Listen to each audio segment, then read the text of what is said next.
Bill, Will, and John are excited to present their DXpedition to Christmas Island.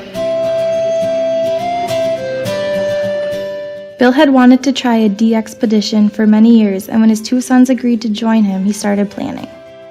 Bill decided to go to Kiribati, also known as Christmas Island. He chose this location because of its remote area, but it's still relatively easy to get to, with Fiji Airlines flying there once a week. The Republic of Kiribati is made up of 33 coral atolls that stretch 2,000 miles east to west.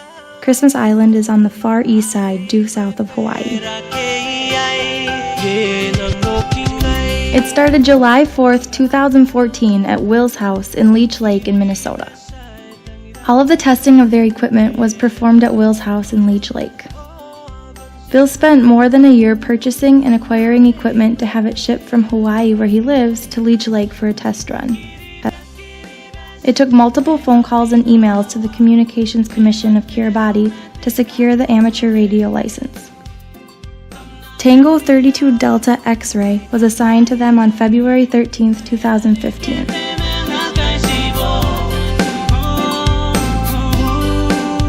After testing and packing was complete, all of it went back to Hawaii and sat in Bill's living room until the big day.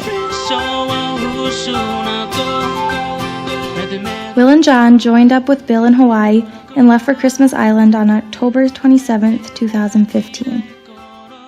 In Hawaii, while boarding Fiji Airlines, Bill's careful planning and packing paid off, as they did not have to repack any luggage.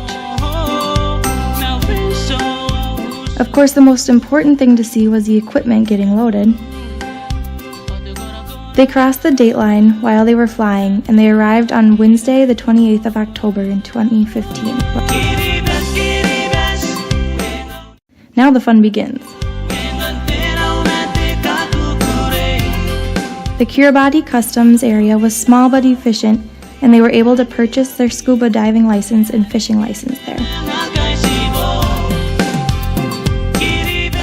The Christmas Island International Airport doesn't require much equipment to support the one flight a week schedule. The 4-mile trip from the airport to the Captain Cook Hotel took about 15 minutes. They were now 144 miles north of the equator, and the sun was intense but welcoming, especially to Will and John coming from Minnesota.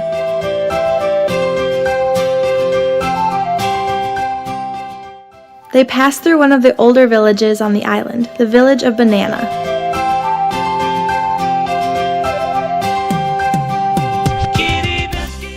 The staff of the Captain Cook Hotel welcomed them and brought them to their bungalows.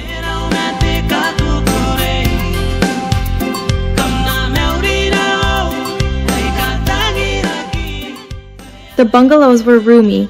John and Will shared one, while Bill shared his with the radios.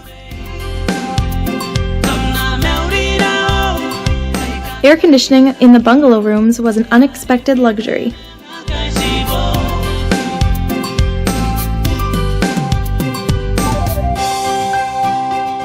Bill decided to use 2 small, low-powered portable radios.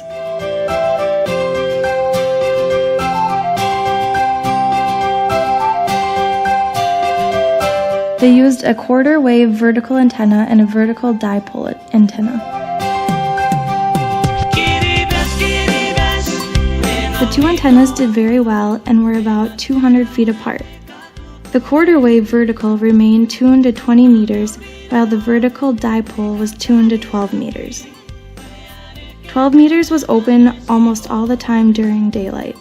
20 meters did best from about 1 hour before sunrise and closing about 2 hours later, opening again about 2 hours before sunset, going well into the evening.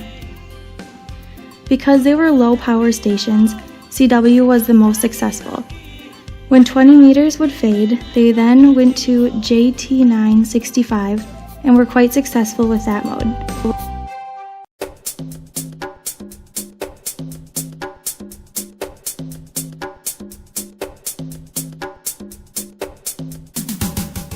They were operating the radios for 15 hours a day over 4 days, and other time was spent exploring the island and the waters around it. Most nights they were the only 3 guests in the hotel restaurant. The food was great. Even though the staff did not speak much English, they made Bill, Will, and John feel right at home. The hotel staff surprised Bill with an early birthday party, singing happy birthday in English and Gilbertese. They had 3 nights of music, singing, and dancing in the hotel lounge put on by local talents. Even Bill, who lives in Hawaii, had to admit that this was some of the best hula dancing he had ever seen.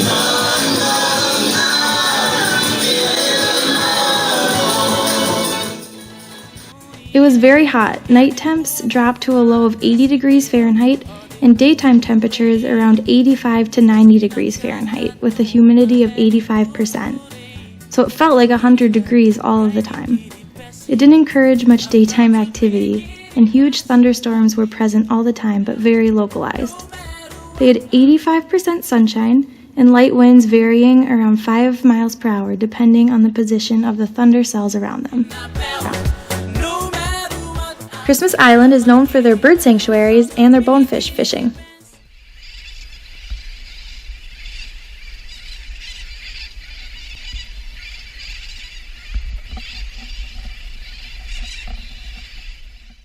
Will and John went fishing and caught some bonefish, blue trevally, and queenfish.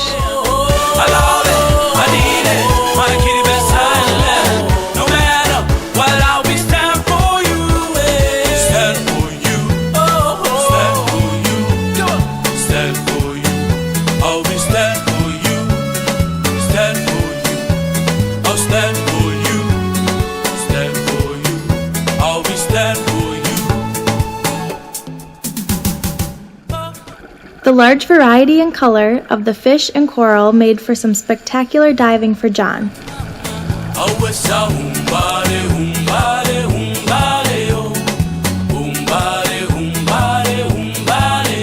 It would take around 1.5 hours to travel 20 miles for visits to other parts of the island.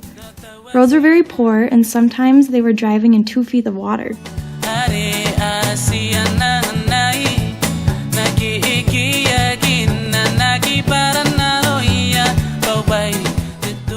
The hotel CEO treated them to a great picnic lunch featuring local favorites such as barbecue chicken, rice, local breads, and of course, fresh coconut water.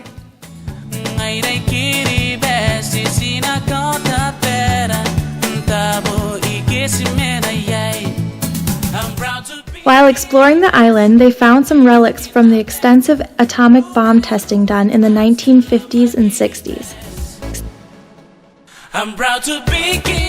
One of the reasons Bill chose the Captain Cook Hotel was because the hotel had its own generator.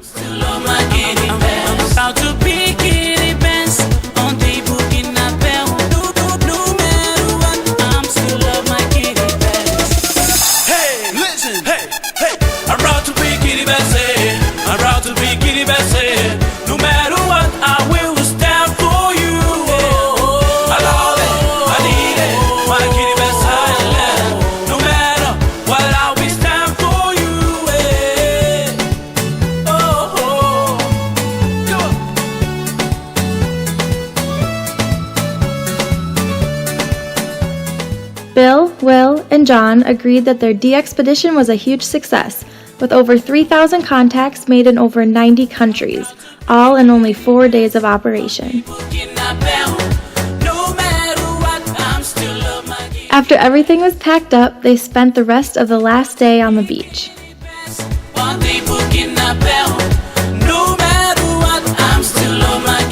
On the flight back to Hawaii, they flew over Pearl Harbor, where Bill volunteers once a week on the Missouri. Aloha in 73s. Bill, Kilo Hotel 6 Oscar Oscar. Will, Whiskey 0 Zulu Romeo Juliet. John, November 0 Papa Juliet Victor.